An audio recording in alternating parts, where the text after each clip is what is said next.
Chapter 7.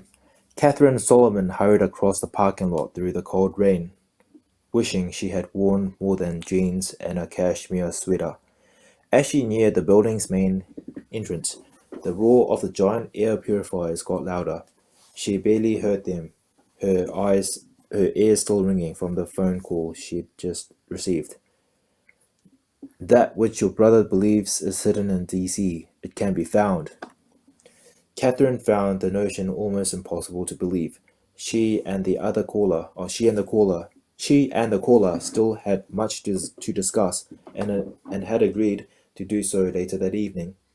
Reaching the main doors, she felt the same sense of excitement she always felt upon entering the gigantum building. Gigantum, Gigantuan building. Nobody knows this place is here. The sign on the door announced Smithsonian Museum Support Center, SMSC. The Smithsonian Institution, despite having more than a dozen massive museums on the National Mall, had a collection so huge that only 2% of it could be on display at any one time. The other 98% of the collection had to be stored somewhere, and that somewhere was here.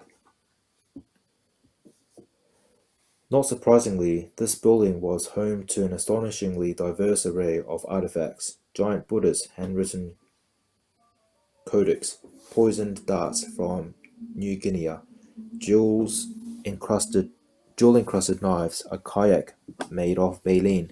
Equally mind-boggling were the building's natural treasures.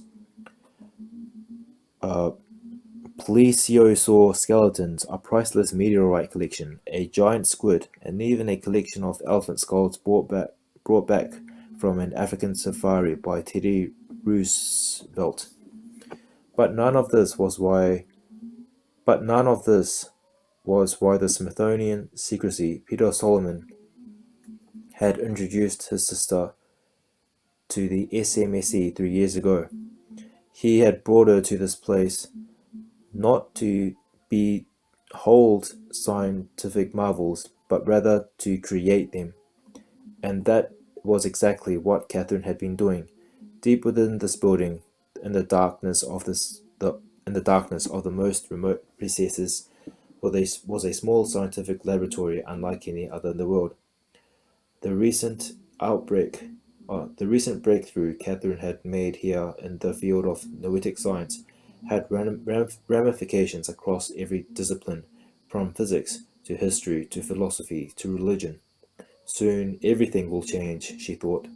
As Catherine entered the lobby, the front desk guard quickly stashed his radio and yanked the earplugs from his ears. Miss Solomon, he smiled broadly. Redskins?